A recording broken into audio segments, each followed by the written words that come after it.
Mheshimiwa mgeni wetu rasmi, mtoto wetu, kijana wetu, Dr. Lameck Mwigulu Nchemba, Waziri Mkuu wa Jamhuri ya Muungano wa Tanzania, lakini mjumbe wa Kamati Kuu ya Chama cha Mapinduzi Taifa.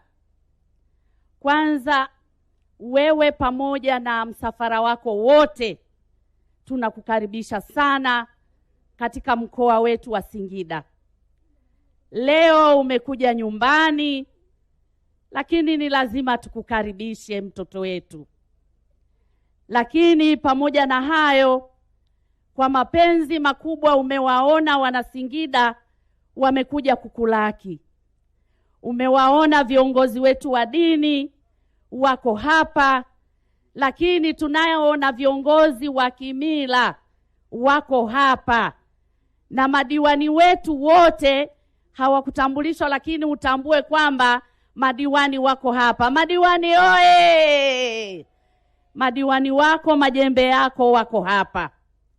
Ninasema haya kwa sababu hawa madiwani, wewe ukiwa mjumbe wa halmashauri kuu ya mkoa, lakini mjumbe wa halmashauri kuu ya taifa na mjumbe wa kamati kuu, ulikuja maeneo yote. Hawa madiwani sio wageni kwako. Ulikuja kuwashika mkono na kuwaombea kura. Kazi kubwa ulioifanya, nataka nikuhakikishie, Chama cha Mapinduzi kimepata majembe. Madiwani hawa wameshaanza kuchapa kazi. Kwa hiyo tunakushukuru sana Mheshimiwa Dr. Lameck Mwigulu Nchemba. Mheshimiwa Waziri Mkuu, sisi Chama cha Mapinduzi tunataka tukuhakikishie kwamba mkoa wa Singida uko salama chini ya comrade wetu. Tena MC alisema mkoa wa Singida unaongozwa na wanawake. Nataka nikwambie Mama Halima Dendegu pamoja na Fatuma Mganga Rasi, mwenyekiti Martha Mlata na Lucy She, wote ni wanawake. Mkoa wa Singida umetulia chini ya mikono mizuri ya serikali ya Chama cha Mapinduzi.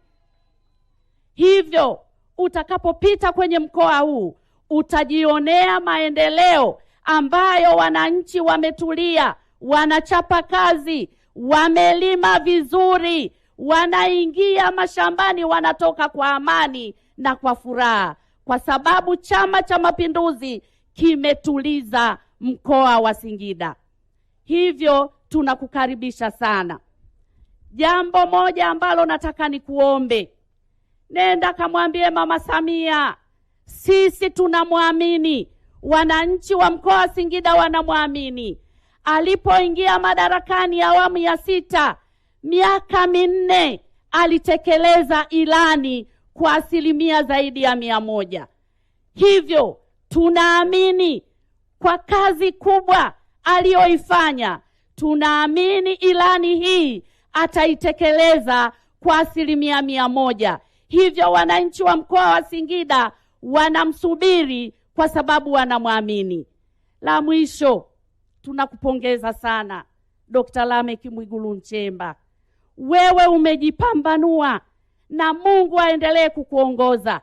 Kazi kubwa unayoifanya ya kumsaidia Mheshimiwa Rais. Kazi kubwa unayopita kwa Watanzania na kuponya maumivu yaliyopo ndani ya mioyo ya Watanzania. Mwigulu, Mungu akuongoze. Singida tunakuombea kwa sababu unafanya ibada. Wananchi wanakuombea, wananchi wanakuamini, wananchi wanakutegemea. Mungu akuongoze, akubariki, akutunze, akupe afya. CCM oye! Mwigulu safi! Karibu sana nyumbani.